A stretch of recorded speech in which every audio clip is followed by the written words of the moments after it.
Fidèles téléspectateurs, bonjour et bienvenue dans votre émission Autopsie musicale, l'endroit où les idées prennent vie et les voix résonnent, présenté par Juvenal Nzila. Restez branchés car à très bientôt ça va bouger. Très chers followers et fidèles téléspectateurs, bonjour et bienvenue dans votre émission Autopsie musicale, l'endroit où les idées prennent vie et les voix résonnent, présenté par Juvenal Nzila. Alors pour aujourd'hui, je ne serai pas seul. Comme d'habitude, je serai accompagné d'un artiste que je ne vais pas citer le nom pour redécouvrir Kaka au bain de notre émission. Merci, restez branchés. Fidèles téléspectateurs, bonjour et bienvenue dans votre émission Autopsie musicale, l'endroit où les idées prennent vie et les voix résonnent, présenté par Juvenal Nzila. Alors, merci beaucoup. Notre invité, il est déjà là, Bobby Diwata. Moi, Nambanza, moi, Namboka Malili. À qui j'ai dit bonjour, star. Bonjour frère, bonne santé. En tout cas, tout va bien par la grâce et j'espère, Yopé. D'accord, cathédrale. En tout cas, Boye Imalam Nagisantou, et nous sommes devant la cathédrale. Merci beaucoup tout d'abord de répondre à l'invitation parce que Mambo Tobagnan, on l'a loté. Depuis 2025, empêche-moi belé, mais aujourd'hui, on est là. Voilà, en tout cas, merci beaucoup. Mais avant d'aller plus loin, je vous signale que cette émission est sponsorisée par Zing Marketing. Retour dans les années, ils ont au web, la page officielle, pour na boostage, créateur de contenu. Merci beaucoup, vous hésitez à Zami Bon, on a marché cinquantenaire, Nakimbala. Merci, nous revenons sur cette émission. Je suis avec Bobby Diwata, Yaoutibon, on a mabélé en Banzangou. Avant d'aller plus loin sur cette émission, j'aimerais tout d'abord tout me un peu moi, Sima, sur votre vie artistique concernant la chanson Balabala qui cumule déjà plus ou moins plus de 17 000 vues. Je parle du remix avec leader Chichi. Mais est-ce qu'aujourd'hui on peut dire que non, Nzembo ya Balabala, il y a Bobby Diwata, ils ont figuré parmi ma meilleure sonaille. Mais oui, on est la chanson fétiche. La chanson fétiche, c'est la chanson qui et puis ça va sur vibe dans ça va que on chanson c'est puis ça vibe donc il y a chanson monte au conservatoire tant d'énergie dans chanson là parce que même si on regarde en termes de vues sur YouTube Balabala reste Nzembo ils ont un record non makasi vraiment pour l'instant Balabala il y a un record likolo mais bientôt là tout préparer mon makasi là façon ils ont eu Balabala donc OK donc Balabala les gros en figuré parmi les meilleurs sons pour sous ça makasi sur non Balabala il a figuré parmi mes meilleures chansons mais oui les kango peut oui les kango ils a déjà OK ils a déjà nous tout bon chanson va faire c'est chaud tu es dans performance moi c'est tu es dans des nouveaux tu es dans mon Italie mais ça va changer pour les façons va faire bien il y a tant de projets puis il y a un peu comme tu as prêté tout développement tout mission et on peut tenir au développement mais le public est à la calme mais on peut les aller. OK, là c'était justement marche arrière concernant carrière et artiste parce que là où ils ont un niveau l'écolo il faut rouler là il faut écouter dans la profondeur dans chose qui mêle déjà dans la TikTok il y a plus de 25 000 challenges donc OK, plus de 25 000 personnes utilisent la challenge alors concernant les feats avec Chichi on peut dire aujourd'hui Yom Tokenda ou Lukaye ou bien Yenda s'intéresse à une son non il y a une équipe nangai et puis pour projet Balabala le début de rencontrer dans le projet pour tout banda dans la première version tout gagner la première version ouais Yomoro la première version ça a été en amont tout ça mais puis tu robot quand c'est disponible et puis tout on a réseau TikTok tout ça Instagram et puis il y a un peu tourner à partir Instagram il va comme la biso Instagram des autres remixants et puis tout solo là sur WhatsApp puis tout développeur tout ça va compromis pour que tout remixant et puis tout le monde est et l'équipe peut mon équipe bien c'est ça bien plutôt jeter sur artiste moi à Congo tous à des artistes à Congo et puis il y avait aussi avec Marielle qui était là à travers Babel Frotter avec Marielle Pagasi on a banda coupé à Liboso Braza. OK donc c'était ça c'est l'équipe une c'est pour ça qu'il y a envers Chichi donc on peut donc si on peut dire en gros équipe il y a Bobby Diwata et Lukara Chichi pour qu'il va remixer son. C'est ça. En tout cas, ça c'est bien parce qu'après tout, c'est la musique congolaise qui gagne. En tout cas, coup de chapeau pour ce coup. Et on continue et nous allons maintenant parler de la chanson Bao Sambela Bon, Sambela, c'est une chanson qui parle de la réalité, de la vie sociale de la RDC. Et là aussi, vous avez eu part au Wapi, au Zaki Son. La chanson aujourd'hui qui met déjà plus de 28 000 cas de vues dans la chaîne. Il y a plus de 30 000 vues déjà sur YouTube. En tout cas, félicitations. La force en marche. 28, or c'est déjà 30. Alors concernant projet Sambela, comment est-ce que vous se retrouvez dans ce projet là? Parce que déjà en gros ils allaient qui y a yoti, mais comment est-ce que vous se retrouvez dans ce là? Le projet Sambela et na vanda et puis propriétaire à projet à bien ngai Nathalie Singati un projet monde collectif voilà on veut réunir l'artiste Congo central. On veut réunir l'artiste Congo central et puis intéressant qui m'a eu idée et puis intéressant équipe et puis équipe puis va décider qui toute sa présence et au moment qui toute sa présence sur un peu tout ça va force la culture na biso voilà là musa binando le Congo central parce que c'est le sangana parce que nous disons toi dis les citoyens nous allons s'amender tout ensemble tout devient possible on est tout le monde dit tout le monde non. Faisons ça pour la force de la culture. On demande tout aux Arabes, on peut s'attirer aux forces. Nous remontons des chansons disponibles là. Il y a un vibe du moment déjà. Alors, pour le coup, il y a un boka, il y a un business pour ça, mais derrière ça, derrière le projet, nous avons posé. Est-ce que vous allez payer ou bien nous c'est quelqu'un dans le cadre et au tombeau là qui tire en boka? Est-ce que le projet va ensemble là, va foutre qui là, on va poser. D'abord.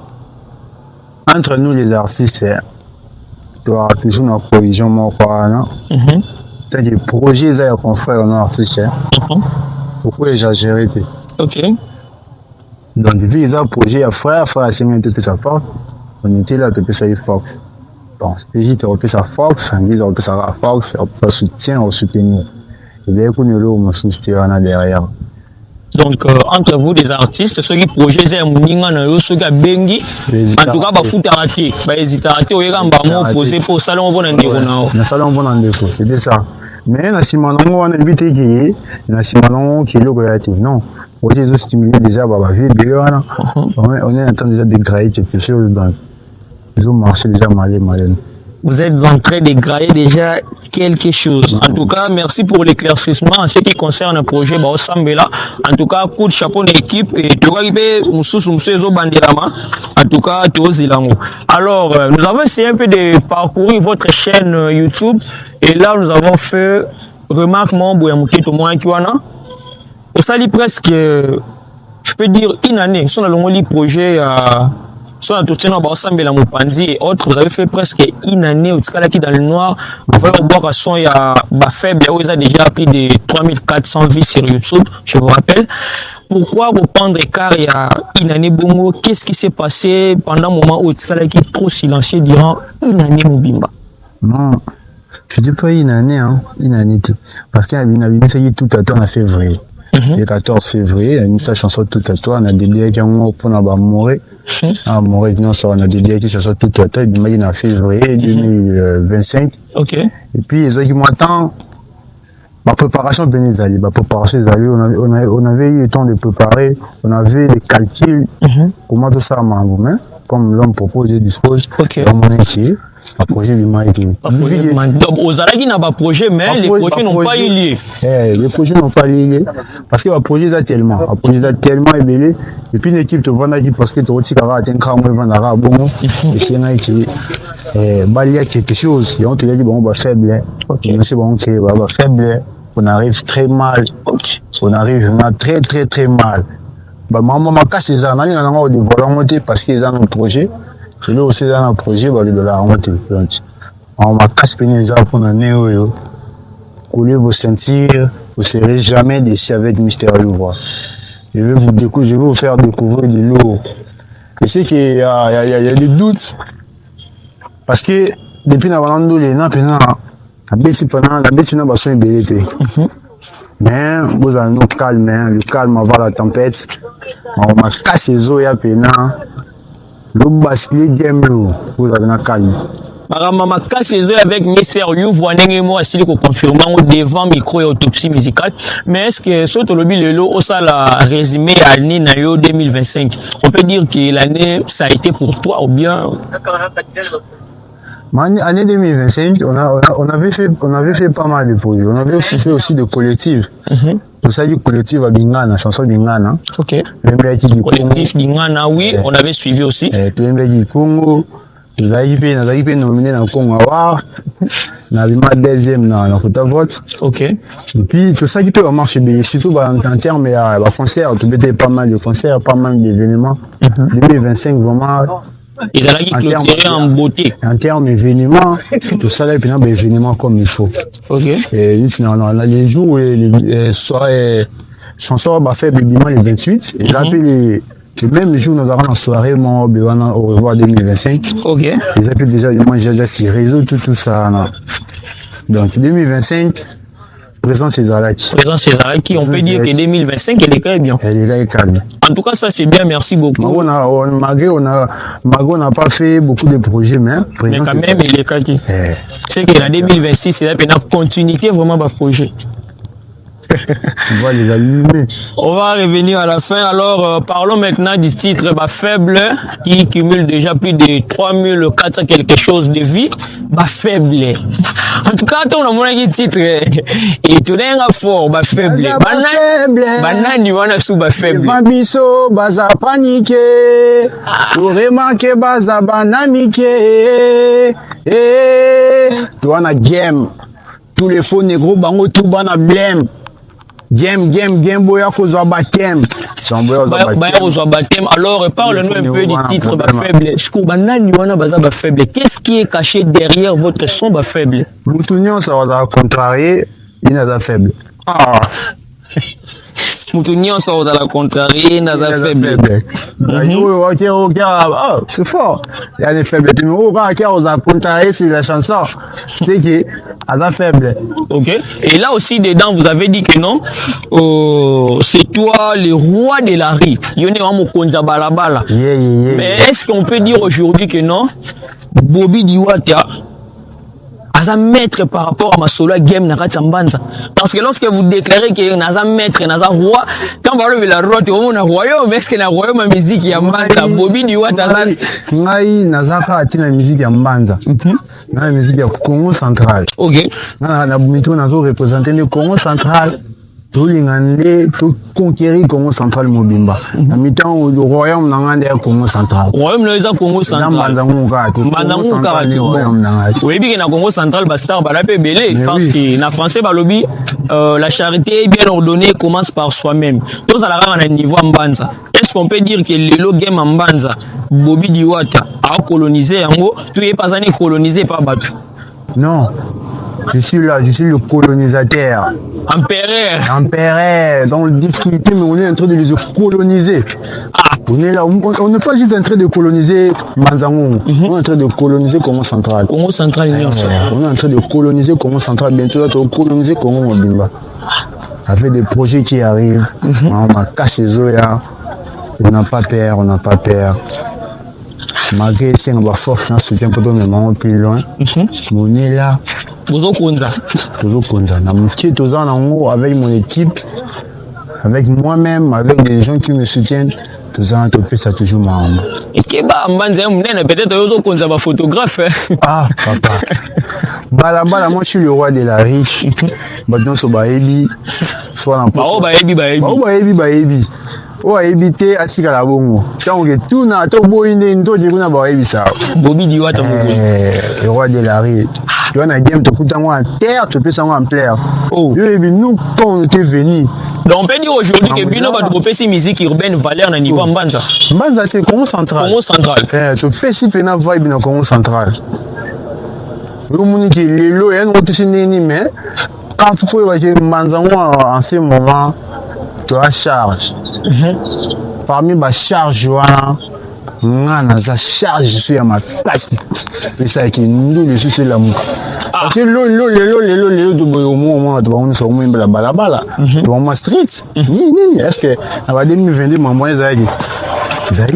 na Gisantu ke ba mambane ezalaki mamuni ezalaki game Gisantu il a déjà à moi vitesse que to ba mambane ezalaki game Gisantu boyango te il y a aussi des artistes il y a aussi des bons ici il y a aussi des bons ici mais bon mon baby qui Mbanzango on est plus fort le tokolo ba Mbanda est plus fort que Gisantu na mamami mindoule yo mon journaliste nous avons eh bien très bien biso toyebi par rapport ya toyebi ndenge biso toyebeli mais nous voulons avoir une confirmation venant de votre propre bouche. Est-ce qu'aujourd'hui on peut dire que Mbanzango fait la taille dans Mama Misiki na Gisantu? Effectivement. Azoleka.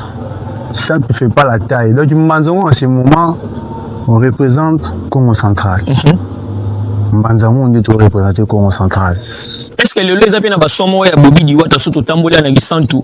To bi pena que toti ata micro trottoir est-ce que oui Bobby Diwata? Pensez-vous qu'on s'est retrouvé dans ma fan? Mais oui, non, on s'est retrouvé dans ma fan. Vous assure? Mais oui. Tout ça là-haut. Oh, tout ça là-haut. Tout ça là-haut, non, on s'est retrouvé dans ma fan. Vous avez besoin de tout ça là-haut? Oh, c'est pas un problème, non, on s'est retrouvé dans ma fan. Moi, c'est Yaka. Yaka. On va bien? Bien. Où tu es, Paul? Oui. Alors, tu es mal bossé à la caméra. La licence, tu es bien artiste. Autant que dans ta moko. Non. Tekashi. Ok. Et bon, Bobby Diwata, oui bien. Oui, Bobby Diwata. Ah, félicitations, Bobby Diwata et Wanika. En tout cas, ce type, à la signe, a colonisé ma campagne. En tout cas, big félicitations. Nandima Gide Magisson aussi, il y a des gens au Bayebi, Bobby Diwata. En tout cas, big force à vous. Un nom qui recréé polémique. Non, ce n'est pas une façon de recréer polémique ou encore baise. Ça fait aussi du bien. Les gens, ma rubrique, Moussou Epé, ça rappelle moi en plaire dans ma Mboussali. On est des frères en tout cas. Tant que au Vanda, ces gars avaient raison. Ok. En tout cas, big félicitations. Mais est-ce que les lots Oyo, celui qui aujourd'hui, tous en ont Mbanza pour bien sûr que le bi aux Arabes Mbanza tous Arabes à niveau et Congo central, ça dérange pas. Mais on a élevé le moment où il peut na armée parfois ba grade du sud des fois il bala na peine région là. Rose a peut-être commandant na Gisantu mais auquel niveau Mbanza ba ils ont mutumo ba lekio. Alors par là qu'est-ce que je vais dire? Supposons que musique ya Mbanza ou encore game Mbanza, ils allaient qui armée. Bobby Diwata ngako occupé poste ni. Game à Congo central de Mbanza. Na teka ya Mbanzango, ceux qui game Mbanzango, ils allaient armés. Bobby Diwata ngako occupé poste ni. Maréchal. Va le maréchal. Ok, ça dérange pas. Ok, faites-nous savoir ce que vous pensez dans les commentaires. En tout cas, pour clôturer, nous sommes déjà presque à la fin. Là, les réalisateurs est en train de nous signaler. Alors, pour l'année 2026, bah, you voit, bah, Zelani n'a pas réalisé en Abango. En tout cas, la miche de Youvois, je vous assure, en Mamaka Cézoya. Attendez, trop, c'est nous qui boyauté. Mais je vous assure, pour cette année, un grand projet aux Anano. Mamaka Cézoya, donc, vous avez nos calmes, donc les calmes avant la tempête. On est là, on va faire les bails, on va faire bouger ces gammes en max. Vous avez nos calmes, je n'ai pas trop à dire, vous avez un calme. Vous pouvez m'arracher. Si vous ne savez pas, c'est les calmes avant la tempête. La tempête, c'est un peu en tout cas, merci beaucoup, surtout d'être là. Moi, je crois que nous sommes déjà à la fin. Big salutation à bateau, Bazuma Libako, Rolanda Bisso, Nabafani Autopsie, pourquoi pas Nabayouvo, Yakongo Central Mobimba. En tout cas, merci beaucoup. Merci na Shams, merci na Souka, merci les sous na Ndeko Simeon, ou quoi qui prend un soutien, en tout cas, tous Ali. Ceux qui va nous amis, comme d'habitude, c'est une émission qui vous aide à connaître la vie ou encore l'évolution de vos artistes. Alors merci, nous sommes déjà à la fin et je vous invite aussi d'aller taper sur YouTube Bobby Diwata à Kobimana, Bafé Bezana, pour consommer un peu le coup Yambo. En tout cas, Bobby Diwata, chaîne est dans ma boucle, plateau est dans ma boucle, moi à capé la pona bana mbandi au sala bien.